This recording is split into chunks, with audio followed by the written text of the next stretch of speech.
एक गांव में पप्पू अपनी पत्नी के साथ रहता था।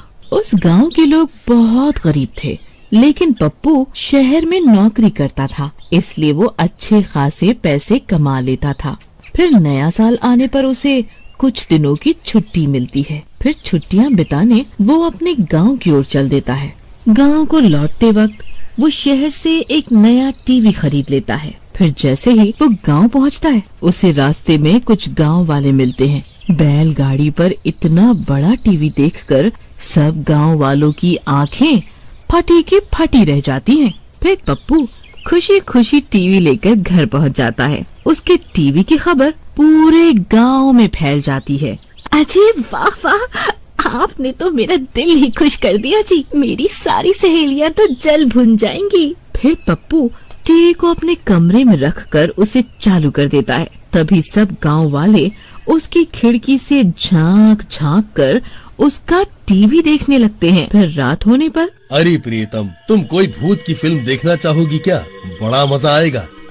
अजी मुझे तो भूत से बहुत डर लगता है जी। अरे डर कैसा, मैं हूँ ना। फिर पप्पू रिमोट दबाकर भूत की फिल्म लगा लेता है। वो दोनों डरते डरते फिल्म देखने लगते हैं। तभी थोड़ी देर के बाद उन्हें घर के अंदर अजीब अजीब सी आवाजें सुनाई देने लगती हैं। ये कैसी आवाजें आ रही हैं जी? जरा टीवी की आवाज तो बंद कीजिए। लेकिन वो भूतिया आवाजें आना बंद नहीं होती। अजी ये आवाजें टीवी की नहीं है जी, ये तो अभी भी आ रही हैं। मुझे तो बहुत डर लग रहा है, आप ये भूतिया फिल्म बंद कर दीजिए। फिर पप्पू भी डर के मारे टीवी बंद कर देता है और वो दोनों डरते डरते सो जाते हैं। तभी अचानक से टीवी खुद ब खुद चालू हो जाता है और वो डरावनी फिल्म शुरू हो जाती है। तभी टीवी की डरावनी डरावनी आवाजें सुनकर उन दोनों की नींद खुल जाती है। कौन है? अजी ये कमबख्त टीवी खुद ब खुद कैसे चालू हो गया? पता नहीं भगवान, तुम डरो नहीं, मैं अभी से बंद कर देता हूँ। फिर पप्पू डरते डरते जाता है और टीवी को बंद कर देता है और वो दोनों फिर से सो जाते हैं। तभी फिर से टीवी खुद ब खुद चालू हो जाता है। अरे मर गए रे प्रियतम, अब क्या करूँ? अजी आप इस टीवी की बिजली के तार ही निकाल दीजिए, फिर ये चालू नहीं हो पाएगा। लेकिन टीवी तब भी बंद नहीं होता। अजी ये कैसे हो सकता है? तभी फिल्म वाली चुड़ैल टीवी से बाहर निकलने लगती है। पप्पू टीवी के पास ही खड़ा होता है। ये देखकर राधा की आंखें फटी की फटी रह जाती है। अजी नीचे देखिए, नीचे। तभी वो चुड़ैल पप्पू की टांग पकड़ लेती है। अरे मर गया रे, कोई मुझे बचाओ। फिर वो चुड़ैल पप्पू को टीवी के अंदर खींचने लगती है और राधा पप्पू के दोनों हाथ पकड़ लेती है। अजी आप घबराइए मत, ये कमबख्त चुड़ैल तो कहाँ से आ गई? छोड़ मेरे पति को। लेकिन वो चुड़ैल पप्पू को अपने साथ टीवी के अंदर ले जाती है और टीवी बंद हो जाता है। राधा की आंखें फटी की फटी रह जाती हैं। वो टीवी को चालू करने की बहुत कोशिश करती है, लेकिन कोई फायदा नहीं होता। फिर राधा भागती हुई पड़ोस के घर में जाती है और भीमा और कुछ गांव वालों से मदद मांगती है। फिर कुछ लोग राधा के साथ उसके घर आते हैं। देखिए ना भीमा भैया, इस टीवी के अंदर से एक चुड़ैल निकली और इन्हें अंदर खींचकर ले गई। कैसी बातें कर रही हो आप? भला ऐसा भी होता है क्या? चलो भाई चलो, लगता है राधा बहन का दिमाग खराब हो गया है। फिर सब गांव वाले वहाँ से चले जाते हैं और राधा हैरान परेशान होकर टीवी के सामने बैठ जाती है। वहीं दूसरी तरफ उनकी टीवी की खबर एक चोर तक पहुँच जाती है। तो पप्पू शहर से नया टीवी खरीद कर लाया है। उस टीवी पर सिर्फ मेरा अधिकार है। आखिर कोई भी कीमती चीज कल्लू चोर से कैसे बच सकती है? आधी रात हो चुकी होती है। पूरे गांव में सन्नाटा छाया हुआ होता है। इसी का फायदा उठाकर वो चोर पप्पू के घर में झांक कर देखता है। उसे वहाँ टीवी दिखाई देता है और पास में राधा सो रही होती है। फिर कल्लू चोर दबे पांव घर में घुस जाता है और धीरे से टीवी उठा लेता है। राधा को कुछ पता नहीं चलता और वो कल्लू चोर दबे पांव वहाँ से निकल जाता है। फिर सुबह होने पर राधा की नींद खुलती है। टीवी को ना पाकर वो हक्की बक्की रह जाती है। अरे मैं लुट गई रे, बर्बाद हो गई। फिर राधा की चीख पुकार सुनकर सब गांव वाले उसके घर पहुंच जाते हैं। अरे राधा बहन, क्या हुआ? इतना चिल्ला क्यों रही हो? अरे भीमा भाई, कोई कमबख्त मेरे पति को टीवी समेत उठा ले गया। अरे मर गई रे, हमारा टीवी चोरी हो गया। लेकिन बहन, पप्पू भाई कहाँ हैं?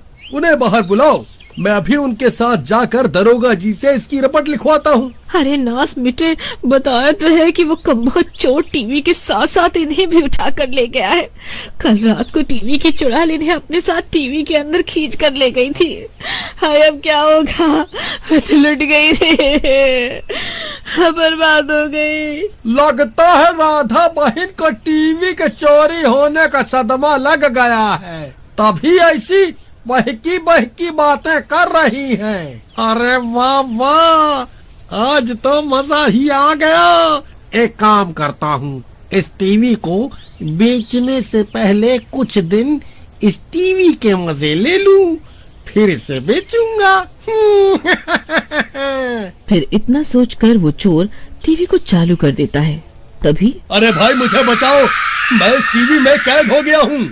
कृपा करके मुझे यहाँ से बाहर निकालो, नहीं तो ये चुड़ैल मुझे मार डालेगी। अरे ई कैसी फिल्म है भाई, चलो आज इसी के मजे लेते हैं। अरे भाई, इधर उधर क्या देख रहे हो?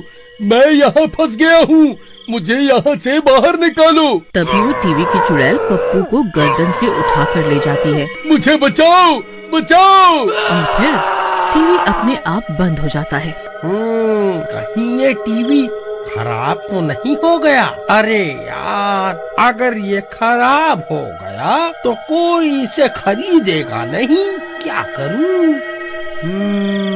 फिर कल्लू उठता है और टीवी को हाथ से ठोकने लगता है। अरे कमबख्त, क्या हो गया तुझे? यूं अचानक से बंद क्यों हो गया? फिर कल्लू उसे बहुत देर तक ठोकता रहता है, लेकिन टीवी नहीं चलता। लगता है अब इसे कबाड़ी बाजार में ही बेचना होगा। चलो कल सुबह से कबाड़ी को बेच आऊंगा। फिर रात होने पर कल्लू सो जाता है। तभी अचानक से वो टीवी खुद ब खुद चालू हो जाता है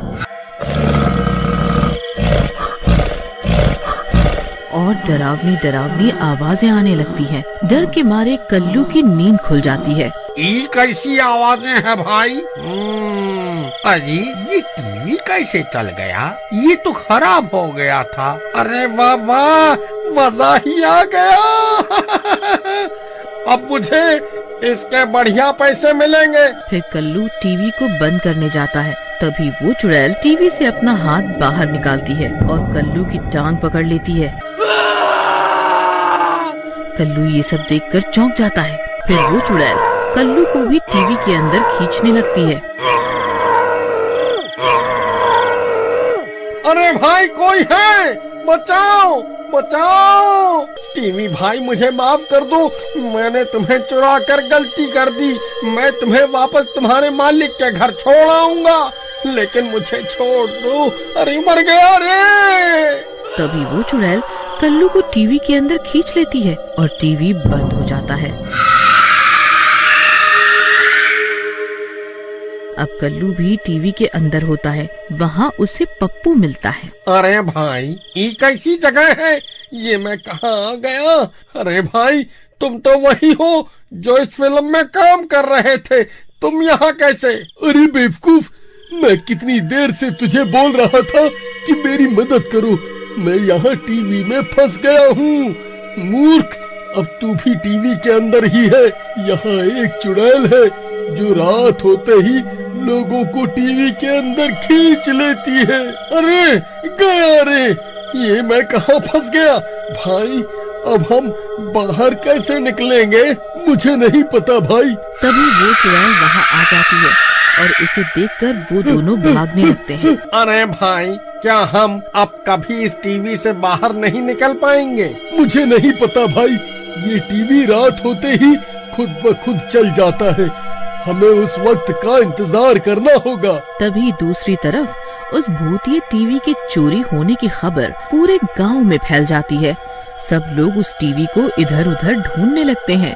इसी तरह पूरा दिन बीत जाता है और फिर रात होने पर कल्लू भाई, रात हो गई है, ये टीवी किसी भी पल चालू हो जाएगा, हमें तैयार रहना है। तभी वो टीवी चालू हो जाता है और वो दोनों भागकर टीवी की स्क्रीन पर पहुंच जाते हैं। अरे भाई, कोई है, कोई है, हमें बचाओ। तभी ये आवाज एक गांव वाला सुन लेता है। अरे ये तो कल्लू चोर का घर है, ये आवाज तो यहीं से आ रही है। फिर वो कल्लू चोर के घर में झांक कर देखता है। ये तो वही टीवी है जिसकी तलाश पूरा गांव कर रहा है।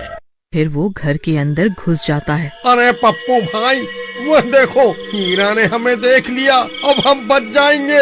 अरे हीरा भाई, इधर देखो, हम यहाँ हैं, इस टीवी के अंदर, इधर देखो भाई। अरे ई का, ये कल्लू चोर तो हीरो बन गया रे। इस कमबख्त को तो फिल्मों में काम करने का मौका मिल गया भाई। ये कैसे हो सकता है भाई?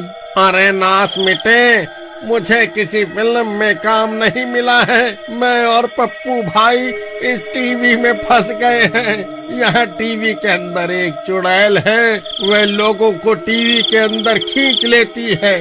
भाई, वह चुड़ैल किसी भी पल यहाँ आ जाएगी। तुम कुछ भी करके हमें यहाँ से बाहर निकालो। अरे मर गए रे, ये टीवी तो सच में भूतिया टीवी निकला रे। सब गांव वाले सही कह रहे थे। अब मैं क्या करूं? कल्लू भाई, मैं तुम दोनों को बाहर कैसे निकालूं? हमें कुछ नहीं पता भाई, कुछ भी करो, लेकिन हमें यहाँ से बाहर निकालो। तभी वो चुड़ैल वहाँ आ जाती है। वह देखो, वह चुड़ैल यहीं आ रही है। हमें अभी यहाँ से भागना होगा। अरे हीरा भाई, तुम टीवी से दूर हट जाओ। अरे मर गए रे, यह तो सच में चुड़ैल है। वो चुड़ैल अपना हाथ निकालकर हीरा को भी टीवी के अंदर खींचने की कोशिश करती है, लेकिन हीरा पीछे हट जाता है। मैं किसी को नहीं छोड़ूंगी। और तभी देखते ही देखते टीवी बंद हो जाती है। फिर हीरा उस टीवी को उठाकर सरपंच के घर ले जाता है और उसे पूरी बात बताता है। टीवी की खबर सुनकर सब गांव वाले वहां पहुंच जाते हैं। क्या तुम सही कह रहे हो हीरा?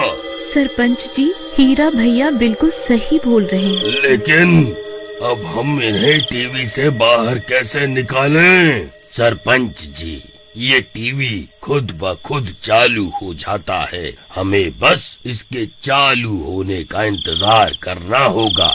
मेरे पास एक तरकीब है सरपंच जी, आने दो इस चुड़ैल को। फिर अगले दिन रात होने पर वो टीवी खुद ब खुद चालू हो जाता है। अरे राधा, अरे सरपंच जी, आप भी यहाँ हैं। अच्छा हुआ जो आप सब आ गए। कृपा करके हमें यहाँ से निकालिए। पप्पू भाई, तुम घबराओ मत, मेरे पास एक तरकीब है, आने दो उस चुड़ैल को।